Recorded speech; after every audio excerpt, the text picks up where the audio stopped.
All right, folks, how's it going out there? Rooster in Tennessee, roostercb.com. And we'll talk about our little custom power cords here a little bit. Obviously, sold a bunch over the last, 10, 12 days after I announced we had more ready. Just the standard ones with no fuses, no terminals, or anything like that. Some people like them that way because they've got their own kind of system they're feeding them into when they get them, or want to do their own thing with the end. However, we are going to start offering them as an option with terminals, eyelets, whatever you want to call it, on the end, heat shrinked, obviously, and that way you can hook right up to your power supply without having to put them on yourself. Or if you're wanting to use it as a base, this will probably come in more handy having it like this. But 3 foot and 6 foot, 3 feet, 6 feet, what have you.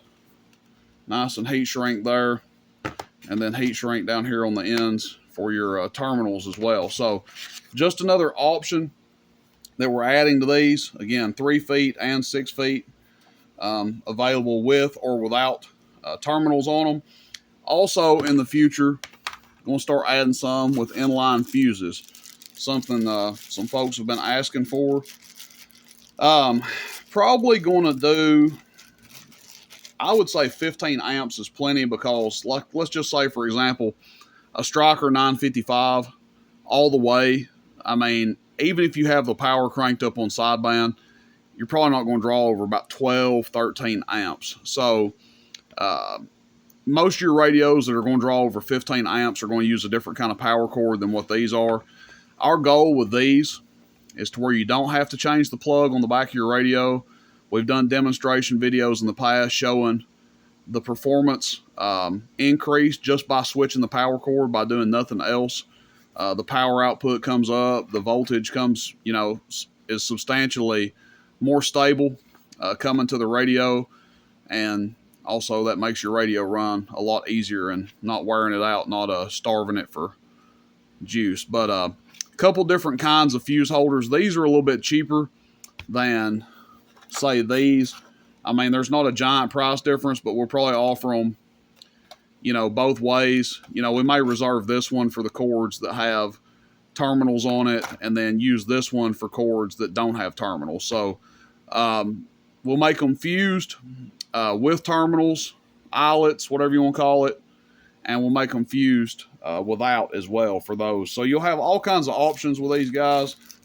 Probably going to stick to 6 feet and 3 feet unless people start really saying, you need like a 12-foot cord or something. We may do some 12-foot ones in the future, not sure. But really, it seems like the 6 and the 3 meets most people's demands. The 3, obviously, people running them on the base. And then the 6, for most people in a mobile, 6 is going to be plenty to get to kind of where you're trying to go. Again, some people end up splicing into a larger wire. So the terminals aren't really necessary for everybody. But again, just something we're going to add. These will be available on the website tonight with the terminals. Going to be a little bit on the fused ones. We'll get some more made up with inline fuses, so probably another week or two on those. But we'll get the fuse, the inline fuse holders listed up on the website too. You guys can buy these if you want. Everything that's used to make these cords, I will sell on the website. That way you guys can make your own cord if you want to, including the wire. This is 8-gauge OFC wire. It's not copper clad. So just another, another reason it's a quality power cord, I guess you'd say. Some people are using copper clad. And the difference on a short run like this, I mean, I'm not going to exaggerate it and say that it's going to be significant, but there is a little bit of a difference, even with a short run. If you can, why not spend a little bit extra to get OFC instead of the CCA copper clad aluminum? But that's it, everybody. Hope you enjoy the video. I appreciate everybody's business out there. We've sold a ton of these cords, trying to keep them in stock and just bring something to everybody that's useful and that you may not be able to get access to elsewhere. Again, nothing wrong with making your own cord. By all means, if you want to do that, you can certainly save some money by making your own cord. But if not, you just want a quick buy and get something that's already, set up for you, here you go. Going to have plenty of these in stock, guys. Appreciate it. and we will try to keep the inventory up to date. Rooster in Tennessee, roostercb.com. Catch you guys out there. See you. Bye.